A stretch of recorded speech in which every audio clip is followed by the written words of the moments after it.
నమస్కారం అండి. ప్రస్తుతం ఆంధ్రప్రదేశ్‌లో ఎక్కువ మంది వ్యవసాయం పైనే జీవిస్తున్నారండి. ఇప్పుడు మరీ ముఖ్యంగా గోదావరి జిల్లా, అది ప్రత్యేకంగా తూర్పుగోదావరి జిల్లాలో ఎక్కువగా వ్యవసాయం మీద ఆధారపడి రైతులు దాని జీవనాన్ని సాగిస్తున్నారండి. ఈ వ్యవసాయం పైన వాతావరణంలో మార్పుల వల్ల వ్యవసాయ రంగం ఏ విధమైన మార్పులు ఎదుర్కొంటుందనే దాని గురించి ఎంఎస్ స్వామినాథన్ రీసెర్చ్ ఫౌండేషన్ నుంచి డాక్టర్ ఆర్ రామసుబ్రహ్మణ్యం గారు మనకు అందుబాటులో ఉన్నారు. నమస్తే సార్. నమస్తే. వాతావరణం మార్పు వల్ల వ్యవసాయ రంగానికి కూడా చాలా వరకు మనకు ఎక్కువ ప్రాబ్లమ్స్ రాబోతాయి అనేది చాలామంది మనకు చెప్తున్నారు.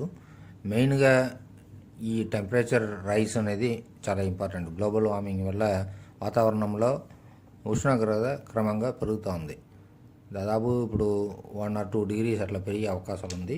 2100 సంవత్సరాల నాటికి మనకు ఈ టెంపరేచర్ వచ్చి 3 డిగ్రీ కూడా పెరిగే అవకాశాలు ఉండే. దీనివల్ల మన దిగుబడి ఉంది కదా, ఇప్పుడు మనం మెయిన్గా చూసారంటే మన తూర్పుగోదావరి జిల్లా వచ్చి రైస్ బౌల్ ఆఫ్ ఆంధ్రప్రదేశ్.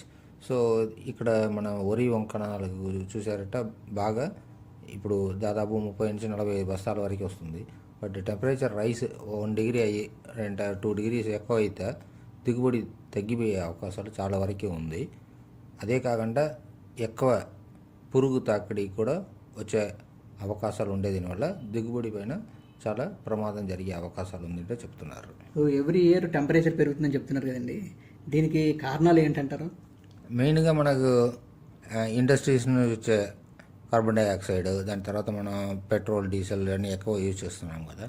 ఈ కార్బన్ డైఆక్సైడ్ లెవెల్స్ పెరిగే దీనివల్ల గ్లోబల్ వార్మింగ్లో టెంపరేచర్ బాగా పెరుగుతుంది. యాక్చువల్గా అది క్రమంగా ఇది ఎక్కువ యూజ్ చేసే దానివల్ల ఈ టెంపరేచర్ కూడా మనకు స్లోగా పెరుగుతుందండి. ఇప్పుడు ఈ ఉష్ణోగ్రతలో కొంతవరకు తగ్గించడానికి మనం ఏ విధమైన చర్యలు తీసుకుంటే బాగుంటుందండి? ఉష్ణోగ్రత తగ్గడానికి మనం ఎక్కువ ఫారెస్ట్, ఇట్లాంటి ప్లాంటేషన్స్, ఎక్కువ గ్రీనరీ ఇవన్నీ పెంచుకుంటే కార్బన్ డైఆక్సైడ్ లెవెల్స్ను కొద్దిగా తగ్గించే అవకాశాలు ఉంది. సో అందువల్ల మనం ఎక్కువ, అందుకే మన గవర్నమెంట్ ఆఫ్ ఇండియా కూడా 33% ఫారెస్ట్ ఉండాలట మనం చెప్పుకున్నాము. బట్ ఇప్పుడు వరకు మన దగ్గర ఉండేది less than 20% ఫారెస్ట్ ఉంది. సో ఈ గ్రీనరీ మనం పెంచుకుంటే కొద్ది వరకు మన కార్బన్ డైఆక్సైడ్ని మనం లెవెల్స్ను అట్మాస్ఫియర్లో మనం తగ్గించే అవకాశాలు ఉందండి. ఇప్పుడు ఈ వాతావరణంలో మార్పుల వల్ల అనేక సమస్యలు రైతులు ఎదుర్కొంటున్నారు కదా, ఆ రైతులకు ముందే ఏదన్నా మనం హెచ్చరించడానికి వీలవుతుందండి ఈ వాతావరణంలో మార్పులు గురించి?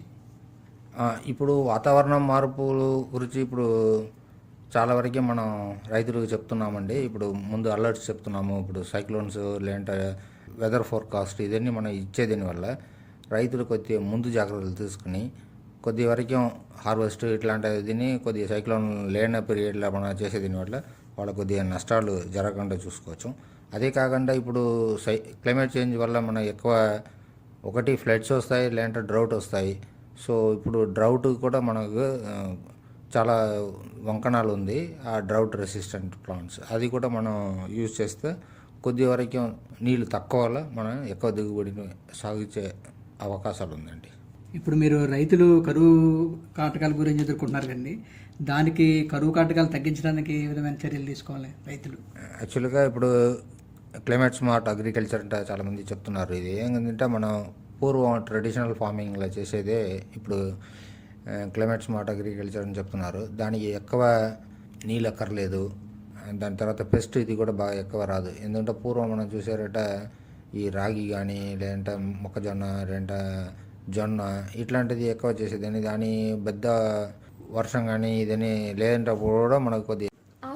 ఇప్పుడు మీరు ఇందాక కరువు కాటకాల గురించి చెప్పారు, రైతులు ఎదుర్కొంటున్నారని. ఈ వాతావరణంలో మార్పుల వలన కూడా ఈ కరువు కాటకాలు ఏర్పడుతుందంటారా? ఈ వాతావరణ మార్పు వల్ల కూడా కరువు వచ్చే అవకాశాలు చాలా వరకు ఉంది అని చెప్తున్నారు. దీనికి మన ఇప్పుడు క్లైమేట్ స్మార్ట్ అగ్రికల్చర్ అని చెప్పి మన అగ్రికల్చర్ డిపార్ట్మెంట్ వాళ్ళు కూడా చాలా ప్రోగ్రామ్స్ స్టార్ట్ చేస్తున్నారు. ఈ క్లైమేట్ స్మార్ట్ అగ్రికల్చర్ ఏంటంటే ఈ వాతావరణ మార్పును తట్టుకునే మొక్కలు. యాక్చువల్గా మనం పూర్వం చూస్తే ట్రెడిషనల్ ఫార్మింగ్ అన్నీ కొద్ది వరకు వాతావరణ మార్పులను తట్టుకునే మొక్కలే. ఇప్పుడు మొక్కజొన్న కానీ, లేదంటే జొన్న, రాగి ప్లాంట్స్ వచ్చి యాక్చువల్గా మనకు బాగా కరువుని కానీ, లేదంటే పురుగులు తాకడి ఇవన్నీ తట్టుకునే అవకాశాలు చాలా వరకు ఉండింది. అదే ఇప్పుడు మనం స్మార్ట్ క్లైమేట్ స్మార్ట్ అగ్రికల్చర్ అని చెప్పి మళ్ళీ మనం ఇప్పుడు మన దాన్ని తీసుకొస్తున్నాము. దీని ఎక్కువ వాటర్ కూడా అక్కర్లేదు ఈ ప్లాంట్స్కు. దాని తర్వాత ఈ ప్లాంట్స్ కూడా కొద్దిగా ఎక్కువ రోజుల్లో పండుతాయి కానీ బట్ దిగుబడి కూడా బాగానే వచ్చే అవకాశాలు ఉంది. ఇప్పుడు చాలామంది సైంటిస్టులు సీ లెవెల్ రైజ్ అంటే సముద్ర మట్టం పెరుగుదల ఉంటుందంటున్నారు.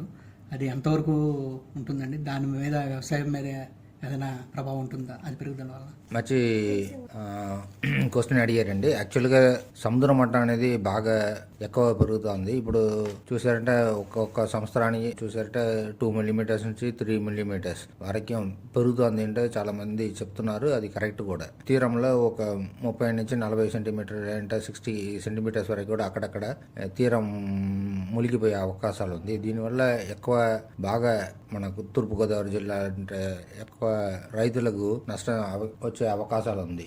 ఎందువల్లంటే ఇప్పుడు మన తీరంలో ఈ సముద్ర మట్టం పెరుగుదల వల్ల సముద్ర వాటర్ ఉప్పు నీళ్ళు లోపల వచ్చి మన మంచినీళ్ళను భూమి కింద ఉండే మంచినీళ్ళను పాడు చేసే అవకాశాలు ఉంది. అదే లేకుండా నేలను కూడా ఎక్కువ ఉప్పు శాతం పెరిగిపోతాయి.